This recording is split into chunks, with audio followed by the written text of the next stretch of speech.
I've got a confession to make. Although I've been working with people for a very long time, I don't like recruiting. It sucks. It sucks up your time, your energy, your focus.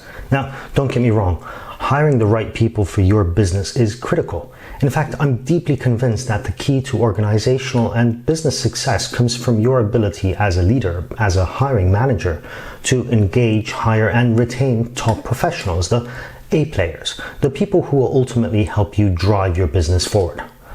I've been in the people business for nearly 20 years, and I'm deeply passionate about finding and engaging the right people, effectively running recruitment processes, walking hiring managers through job briefings, resulting in fantastic conversion rates, and working with incredibly inspiring managers to help them grow as key drivers behind an effective hiring strategy and execution thereof. What I don't like, though, is recruiting.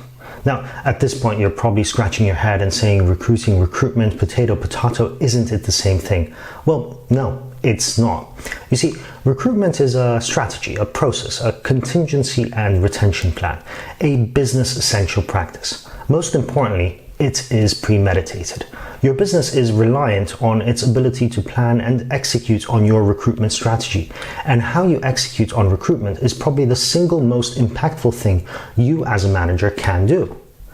But wait, isn't that what HR do? Well, sorry, no. HR can definitely help you and execute on recruitment plans and processes. They can also help you navigate the inevitable challenges of hiring people. It is, however, down to you, the leader, to define what your recruitment needs are and what your hiring strategy for them is. It is also down to you to ensure that your hiring process is representative of you, your team, your business. It is also down to you how candidates experience your business and what perception of it they will walk away with, no matter if they are hired or not. Now, at this point, I've also heard that this sounds a bit soft and time-consuming or even fidgety. I've also been told countless times that actually I'm wrong and that it is sales or engineering or product development that business leaders need to focus on.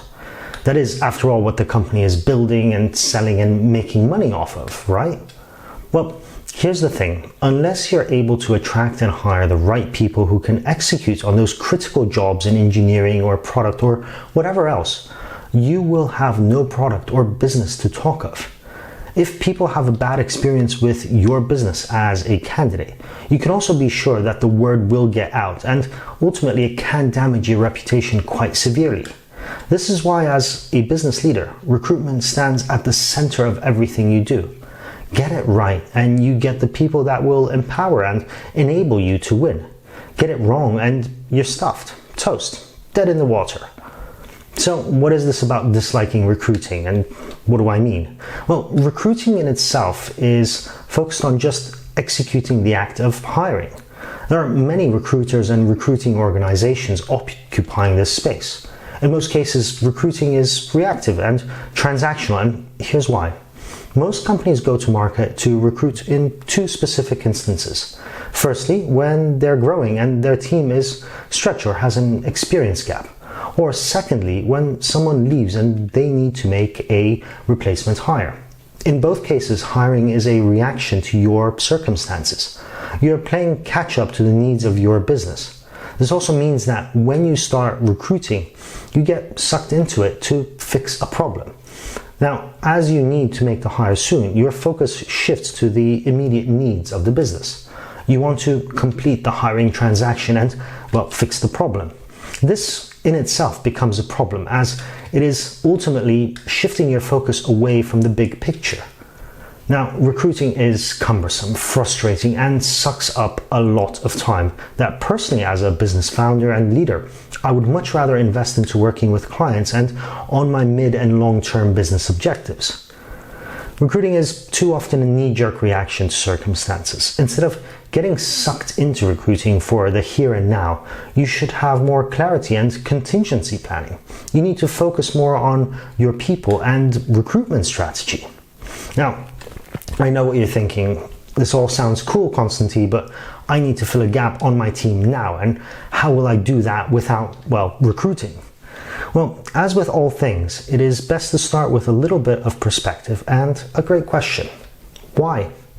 Why are you recruiting? Did someone leave or are you growing? Why have you not been able to promote internally? Why should someone come work for you? Why should they keep working for you?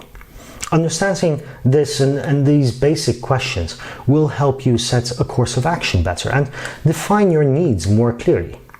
And here's the thing, your team will develop skills gaps. People will leave your business. It is a fact of life. But what you do to plan your growth and retain your people for longer, as well as how you go about a backup contingency plan for their succession, is something that we can already talk about today. All this starts with gaining clarity and understanding the why. If you want to learn more about how to hire better, interview with purpose, and develop a recruitment strategy that will ultimately help your business reach its goals, subscribe to the School of Hiring channel and let's dive in.